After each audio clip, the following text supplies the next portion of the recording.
New Zealand ने श्रीलंका को 61 run से पिछाड़ दिया।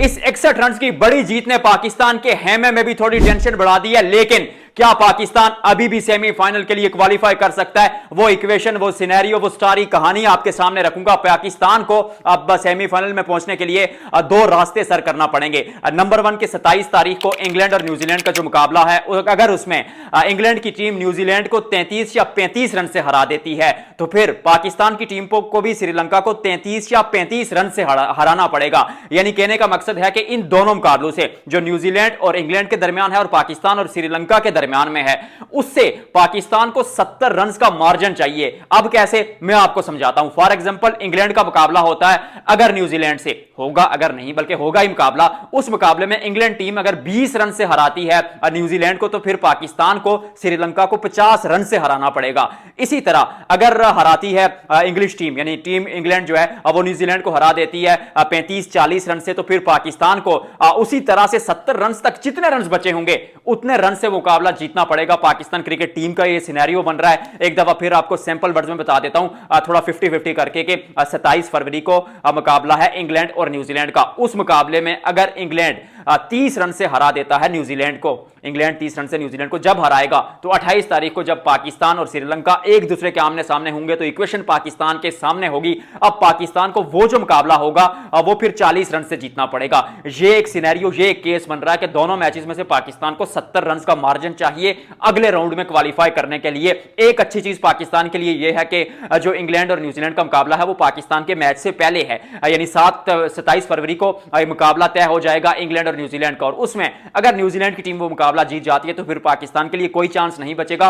फिर न्यूजीलैंड जो है अगले राउंड के लिए क्वालिफाई कर जाएगा, क्योंकि उनके 5 पॉइंट हो जाएंगे और इंग्लिश टीम 4 पॉइंट्स पर होगी, जबकि पाकिस्तान जो अभी 1 पॉइंट पर है वो अगर आखिरी मुकाबला जीत भी जाती है तो सिर्फ 3 पॉइंट्स होंगे, तो फिर वो क्वालिफाई नहीं कर पाएंगे, क्योंकि इंग्लैंड के 4 और न्यूजीलैंड के 5 पॉइंट्स हो जाएंगे। लेकिन अगर किसी तरह इंग्लैंड की टीम वो मुकाबला जीत जाती है, इवन 10 रन से भी जीत जाती है, तो फिर भी पाकिस्तान को 50-55 रन से हराना पड़ेगा श्रीलंका को, जो पाकिस्तान हरा सकता है। इसी तरह अगर रन चेज की बात करें तो इंग्लैंड की टीम अगर वो रन चेज करती है 15 ओवर्स में, तो पाकिस्तान को भी वो रन चेज 15 से 16 ओवर में करना पड़ेगा। लेकिन इंग्लैंड की टीम अगर न्यूजीलैंड के खिलाफ खेलते हुए वो रन जाके 17, 18 या 19वें 20वें ओवर में चेज करती है, तो फिर पाकिस्तान को 12 से 14 ओवर्स में रन चेज करना पड़ेगा। और वो 7 से 8 ओवर्स का जो मार्जिन है वो भी पाकिस्तान को चाहिए होगा क्वालिफाई करने के लिए।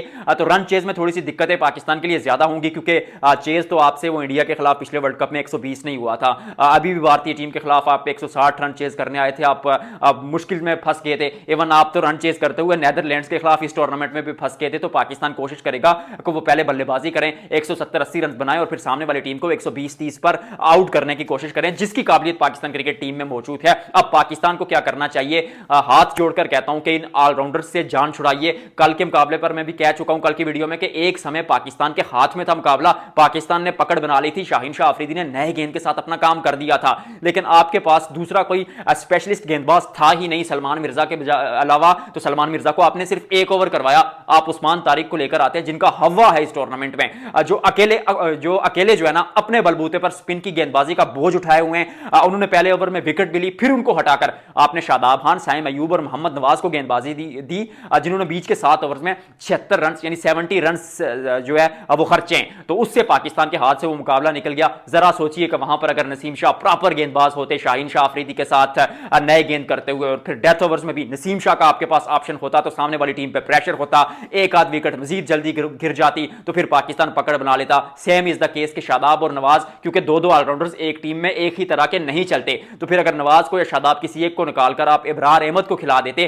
तो उस्मान तारिक के साथ दूसरे एंड से अगर इब्रार अहमद होते, तो बीच में जो साइम अयूब, नवाज और शादाब खान ने पाकिस्तान की वो जो कश्ती डुबोई वो ना होती, इब्रार अपना काम कर देते उस्मान तारिक के साथ। और मत डरिए कोलैब से, मत डरिए कि आप 8वें 9वें नंबर तक बल्लेबाजी लेकर जा रहे हैं। शुरू पर तो आप फहीम को भी खिला रहे थे कि 9वें नंबर तक बल्लेबाजी हो। टी20 में 7 बल्लेबाज बहुत होते हैं, 7वें नंबर तक भी आपके बल्लेबाजी है, तो इवन अगर किसी दिन 7 बल्लेबाज फेल हो जाते हैं तो 8वां बल्लेबाज क्या ही कर लेगा। और मोहम्मद नवाज की अगर आप बात करें तो उन्होंने बल्ले के साथ आईसीसी टूर्नामेंट्स में क्या किया है? उन्होंने बैट के साथ तो रन बनाए ही नहीं है, जो भी किया उन्होंने गेंदबाजी में किया, और गेंदबाजी में भी उनसे बेहतर गेंदबाजी तो इब्रार करेंगे ही करेंगे, ये तो 100% डन है। और जितनी आप बल्लेबाजी नवाज की डंके बजाकर उनको खिला रहे हैं, उतनी बल्लेबाजी आपको नसीम शाह भी करके दे देगा।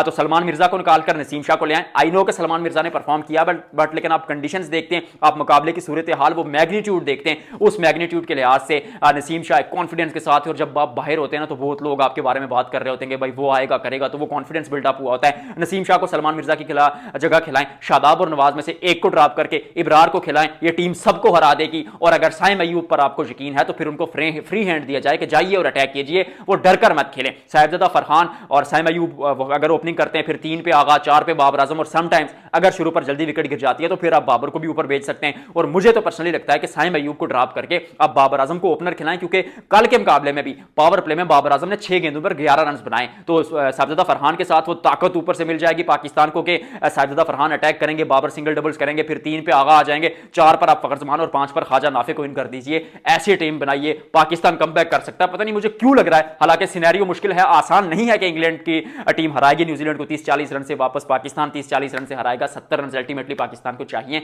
लेकिन दिस कैन हैपन। याद रखिएगा कि पाकिस्तान क्रिकेट टीम वो कुदरत का निजाम लेकर आती है। भारतीय टीम की भी मुश्किलात बढ़ी हुई हैं, उनका क्या सीन है अगली वीडियो में चर्चा करेंगे।